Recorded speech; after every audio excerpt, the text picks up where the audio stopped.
Acá tenemos la máquina lavadora. Este es el tipo de material que nosotros le estamos incorporando.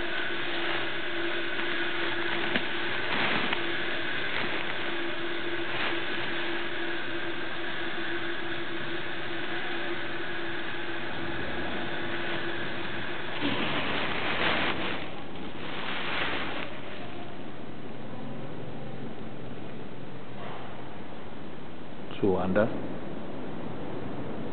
Vamos a subir al molino.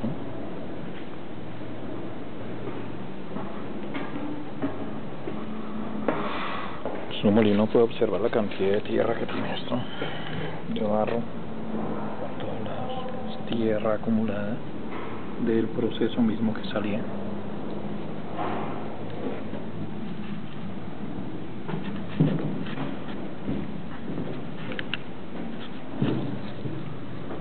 Todo esto se acumula durante un proceso, parte trasera del molino.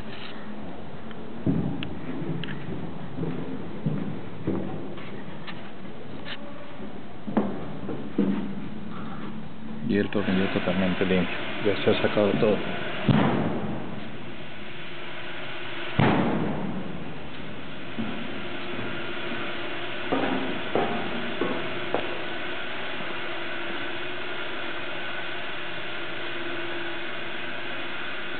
Zona de secado, puede ver usted la cantidad de barro que se acumula a pesar de su secado.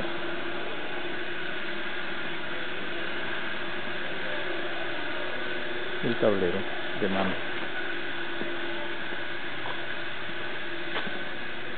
Zona de secado.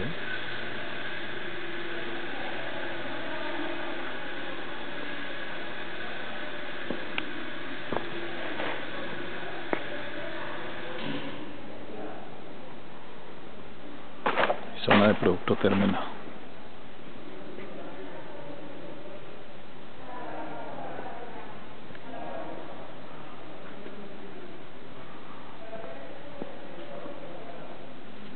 Parte trasera de la máquina.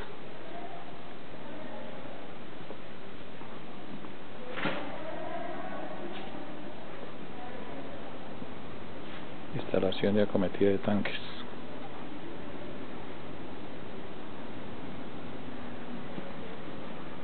Ductos de salida de agua.